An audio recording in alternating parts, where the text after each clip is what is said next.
So now we need to discuss the next unit. Oscillations and simple harmonic motion. And in AP Physics 1, there's really only two main situations where oscillations and simple harmonic motion show up. And that's a mass oscillating on a spring either back and forth or up and down, and a pendulum swinging back and forth. So we're going to discuss both of those situations and the common equations associated with each, and also some common questions that tend to show up. So let's start with the equations. The first one is discussing the period. And first of all, the period is the amount of time for one full cycle. And that could be the cycle of the moon, which takes 12 hours to go around for one full cycle. Or the period of the Earth around the sun, which is 365 days.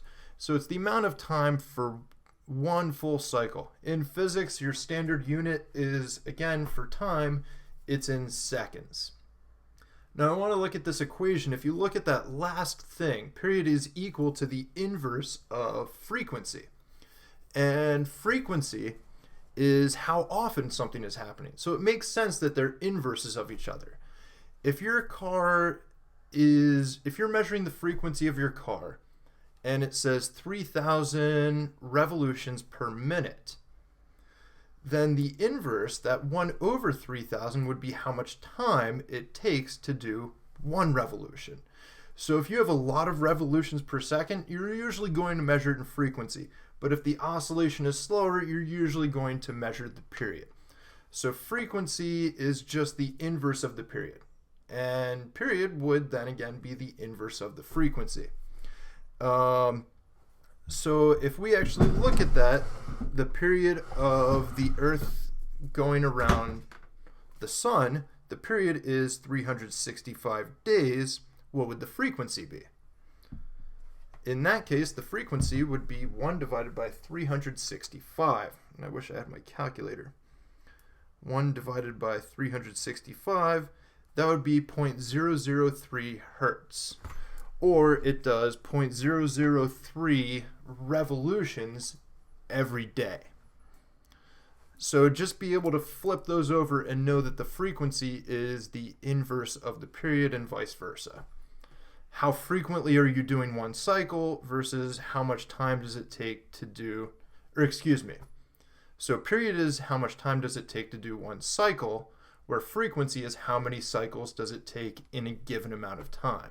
Cycles per second versus seconds per cycle.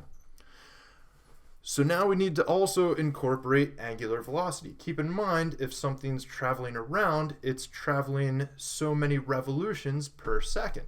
That omega, that angular velocity. And the way you go back and forth between period and frequency and angular velocity is with the middle part of that equation. The period is equal to 2 pi radians over the angular frequency, or the angular velocity, So the way this equation usually shows up, and we'll see it at the bottom of this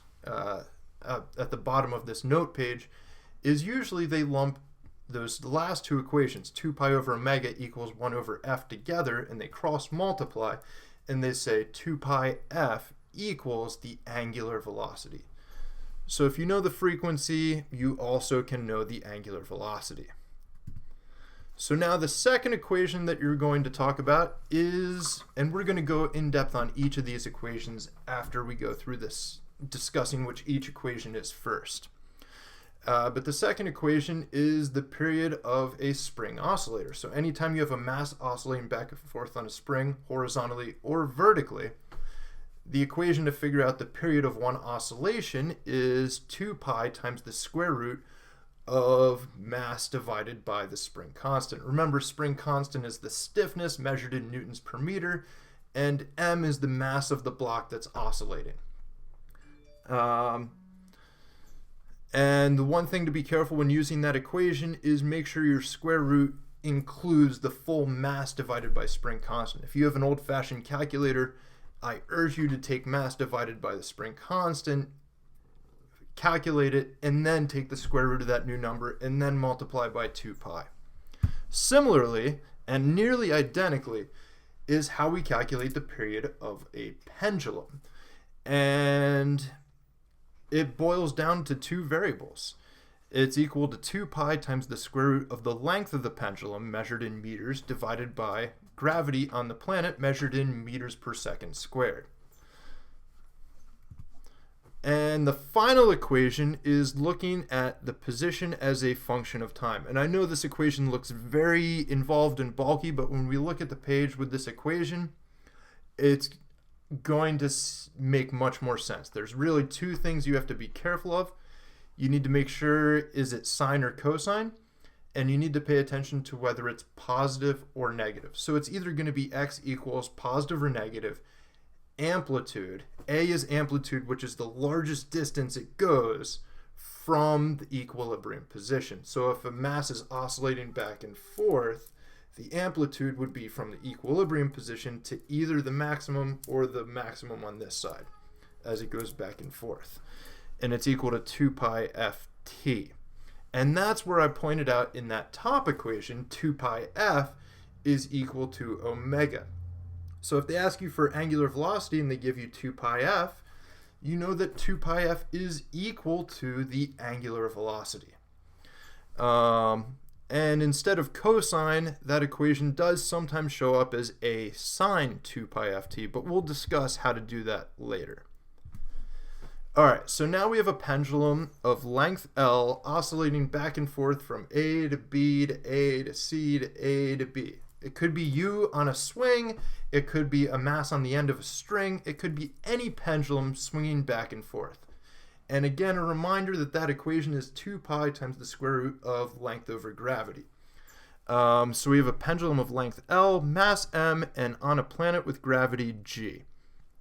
And that picture, you don't really need to look at the forces because we've already discussed how to calculate the sine and cosine, the x and y components. That part doesn't really matter right now.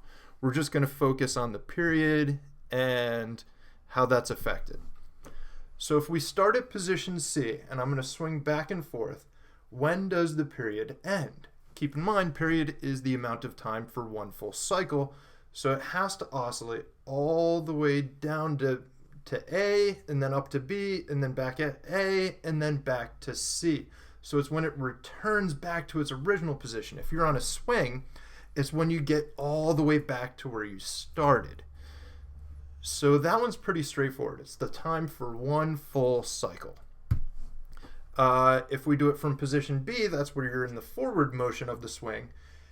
You have to swing all the way back and all the way forward. So that's also straightforward. Position A is a little bit more complex because if you're swinging forward to A and then you go up to B and come back to A, that's not a full cycle. You have to go forward, back, and then back to where you started.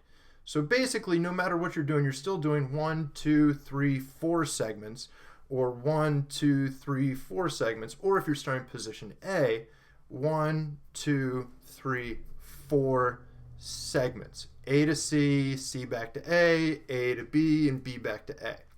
So it's still always 4 segments, if you want to think of it that way. That seems to make more intuitive sense to me. So now let's look at the equation for a period of a pendulum a little bit more closely. And by the way, if you're confused on any of this, in the next video, we are going to work through 34 practice problems together. So I just want to give you a strong enough background in this information that when we start looking at the problems, you'll know what I'm talking about. I know what you have heard and haven't heard, and I know what will and will not make sense to you. So now the question is, how will it change? How will the period change? Will the period increase, decrease, or no change at all? And we're going to turn this into a little game. I strongly urge you to pause the video, make an out loud guess or a quiet guess in your head, but maybe even write it down on a piece of paper. That way you know you've made a concrete guess. So how will the period change if we increase the length of the pendulum? Make your guesses now. Well, if we increase the length, then you're increasing the numerator of the equation, 2 pi root L over G. So if you make the numerator bigger, that means the right side of the equation is going to increase. So with a longer pendulum, that's also going to increase the left side of the equation, the period. So a longer pendulum will swing longer than a shorter pendulum. All right, so the second how will it change question. What if we increase the gravity? If we move to Jupiter and gravity is significantly stronger, but we keep the length the same, we keep the mass the same, everything about the pendulum's the same. But we go to Jupiter where gravity is significantly stronger. Do you have your guess? Good. If we increase the gravity, that will increase the denominator. And if you have a bigger denominator, then that's going to completely decrease that side of the equation. So with a bigger g, the right side of the equation gets smaller, which means the left side of the equation also has to get smaller to compensate for it. So if you have less gravity, if you have a stronger gravity, the period will be smaller, which makes sense because if gravity is stronger, it's going to swing back and forth much more quickly. Now, what if we increase the mass on the end of this pendulum? Do you have your guess? The correct answer is it doesn't affect it. Because if you increase the mass, the only variables that affect the period of a pendulum are length and gravity. So changing the mass does absolutely nothing to the equation. It doesn't change the period in any way. And thank you, Miley Cyrus, for teaching us this valuable physics lesson because she knew. She knew that when she sat on the wrecking ball, she wouldn't change its period. The length was the same, gravity was the same, and she knew how long it would take her to get back. All right, so now we need to discuss mass spring oscillators. And I want you to kind of imagine this mass oscillating back and forth. I didn't know I could use my mouse. Oh my gosh, you were a problem. So we have this equation. The period of spring is 2 pi times the square root of mass divided by the spring constant. This is an oscillating mass of mass m on spring with spring constant k. And keep in mind the spring constant is the stiffness. So normally a mass is attached to a spring and it doesn't start to oscillate until you pull it to the side and then release it. It's going to oscillate back and forth. Or rather, in this situation, they grabbed it, pulled it to positive x, and released it, and it's going to oscillate to negative x, to 0, back to positive x, to 0, back to negative x, back and forth. Keep in mind, you could take this entire situation, flip it 90 degrees, and it could be oscillating vertically, and nothing would change. It's still the same setup. So if we start at position negative x, when does the period end? Not yet, not yet, not yet, and not yet. Oh, now, when it gets back to negative x, that's when the period has ended, when it has done one full cycle. What about it if it starts at 0? So if it starts at 0 and it's moving to the right, not yet, not yet, not yet, now we've completed one full cycle. So if you were watching my hands, that would be zing, zing, zing, zing. So if it starts going down, it also needs to be going down at the end of one full cycle. Or if you like how we did it before, 4 segments. Segment 1, segment 2, segment 3, segment 4. It's always 4 segments, 4 back and forth half segments. And at positive x, it would be the same. 1, 2, 3, 4 segments. So now, how will the period change? Will it increase, decrease, or no change? We're going to play that same game we played before and use the equation to always guide these types of questions. If we increase this, how will this be affected? Find an equation that has both of them and compare. In this situation, the equation's already provided for you at the top of the slide. So if we increase the mass, how will the period of the spring oscillator change? Do you have your guess? Well, if we increase the mass, that's in the numerator, and if we increase the numerator on the right side of the equation, that's going to make the entire right side of the equation bigger. And if the right side of the equation is bigger, the left side is going to also have to increase to compensate for it. So increasing the mass will increase the period of a spring oscillating system. All right, now what if we increase the spring constant, K? Do you have your guess? If we increase K, we increase the denominator, which makes this entire side of the equation smaller. And if you make the right side of the equation smaller, you have to make the left side smaller. So to think about that in conceptual terms, a stiffer spring will mean a smaller period or a shorter period. So a stiffer spring will make it ching, ching, ching, ching, ching, ching, ching way faster. And that makes sense because the spring is shaking it way more stiffly and with way more force. Now, what about the amplitude? What if instead of pulling it to positive x, we pulled it twice as far? How would that affect the period? Do you have your guess? It actually doesn't affect it at all. It still takes the same amount of time to go back and forth, because if you stretch it further, it's going to be pulled back with more force to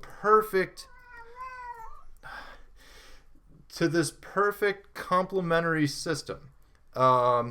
So even if you pull it further, it's going to get pulled back further, and they're going to balance each other out, and it's still going to take the same amount of time for one full oscillation. And the equation shows that. The only two variables that affect the period of a spring are mass and the spring constant. And my final question is, if we increase gravity, what happens to the period? And the equation is right there. That should tell you gravity is not a variable. So if we look at the period of a pendulum and period of a spring, even though they look very similar, two very different variables affect them. For a mass on a spring, it's the mass and the spring constant. For a pendulum, it's the length of the pendulum and gravity. So now we need to look at graphs. We have two graphs shown in the top left corner. We have one starting here and one starting here. And they represent this mass oscillating up and down on this spring shown at the top. And the equation that's on your equation sheet is x equals a cosine 2 pi ft. I think this equation is one of the most difficult, not because it's necessarily difficult, but because that equation is not always hard and true. That's a base equation that needs to be adapted to your situation that you're looking at. So for example, this first one is a cosine graph. It starts at the maximum. So that one would be a cosine 2 pi ft. For the second one, you see how it follows this sine curve pattern? So that would be a sine 2 pi ft, where a is the amplitude, the max stretched distance. And this equation, this x, is a function of time. It tells you what position you're at. If you plug in the time, you plug in the frequency, and you plug in the amplitude. It'll tell you how far away you are from the equilibrium position. So now let's get a little bit more analyzing of this equation. First of all, we've already discussed it. Is it sine or cosine? Well, as we showed before, the cosine curve is the one that starts at the amplitude, and the sine curve is the one that starts at x equals 0. So if you're starting at the equilibrium position as you're oscillating back and forth, that would be a sine 2 pi ft.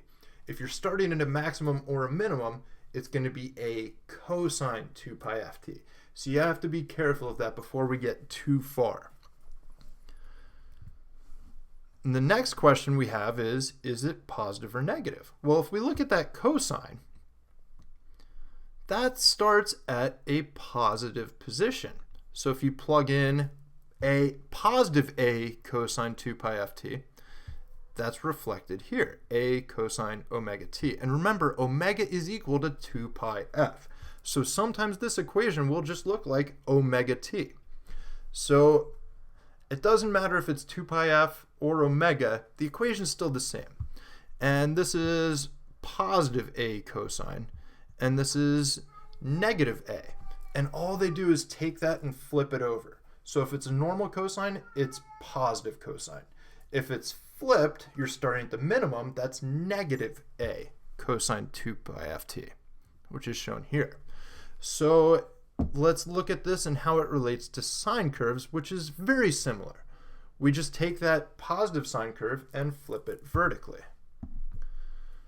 So with a sine curve, notice how this red line is positive sine 2 pi ft. And with the blue curve, it would be negative sine 2 pi ft because it's going in the negative direction to begin with. So this is a normal sine curve, and this is a negative sine curve. So now, other common questions that you'll see with graphs. The most common questions I've seen dealing with graphs in AP Physics 1 is, what's the period? Well, in this first graph, it's the time for one full cycle. So if we start at the maximum, it's got to come back and finish one full cosine curve, which is, in this case, 4 seconds.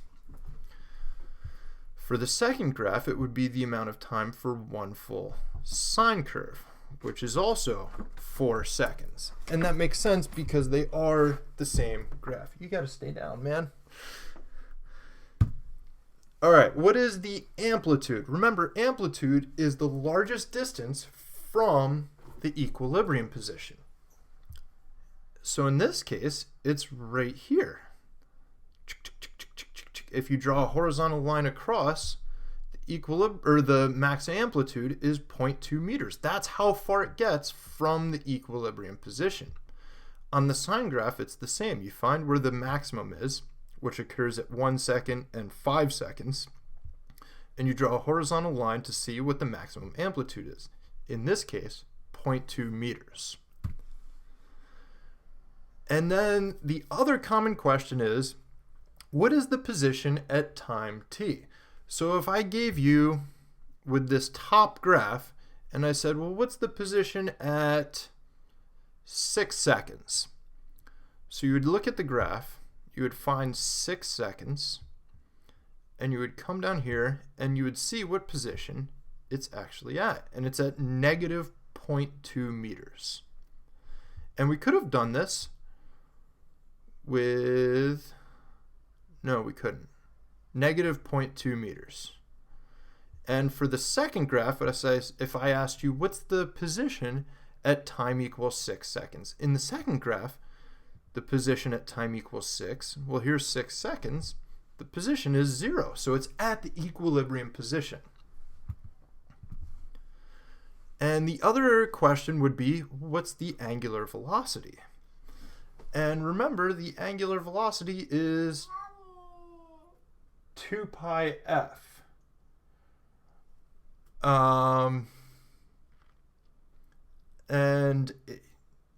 Sometimes it's easier to calculate the frequency and then plug that in and say, okay, 2 pi f equals the angular velocity. We know the period is 4 seconds. Can you calculate the frequency knowing the period is 4 seconds? It should be 0.25 seconds, because remember, period and frequency are inverses of each other. So 1 over 4 gives you 0.25 seconds. Or 0.25 hertz, excuse me, because frequency is measured in hertz. And now that we know the frequency, 2 pi f equals the angular velocity. Omega equals 2 pi f. So to calculate the angular velocity, you take 2 times pi times 0.25, the frequency we just calculated. And you would get 0.5 pi equals the angular velocity. 0.5 pi comes out to be close to 1.5. So about 1.5 radians per second is the angular velocity. A little bit more. So other common questions dealing with harmonic oscillators, or common questions that show up with harmonic oscillators. And again, we're going to work through 34 problems in the next video that should increase your comprehension of it with every question. Number 1.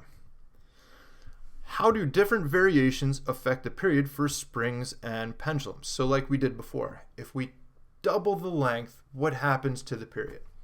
So let's say you have a pendulum of period 2 seconds. If you quadruple the length, what happens to the period?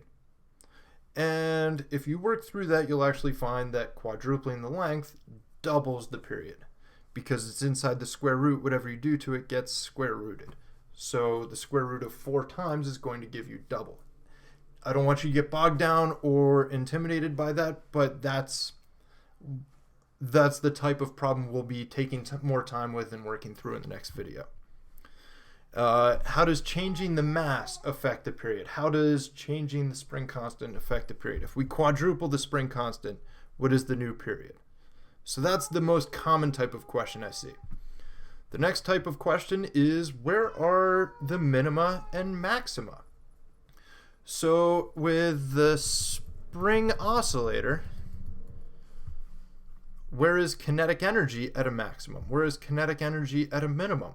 Where is velocity at a maximum? Where is velocity at a minimum? Where is amplitude at a maximum? Where is amplitude at a minimum?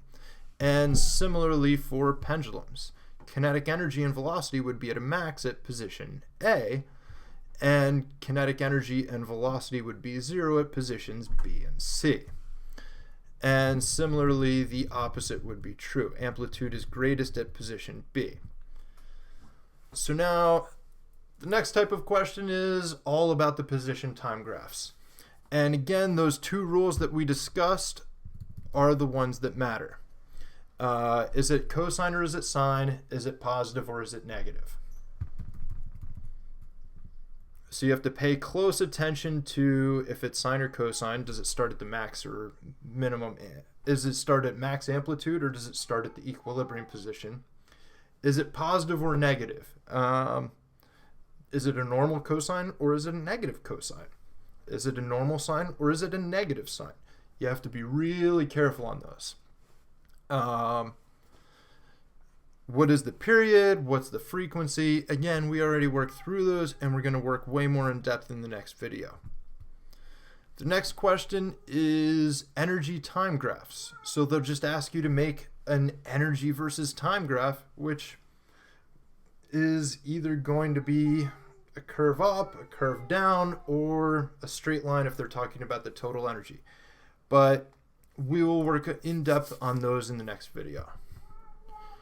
And can you work your way from an equation to answer properties of a wave? So if I gave you x equals 10 cosine 4 pi t, could you figure out what the frequency is?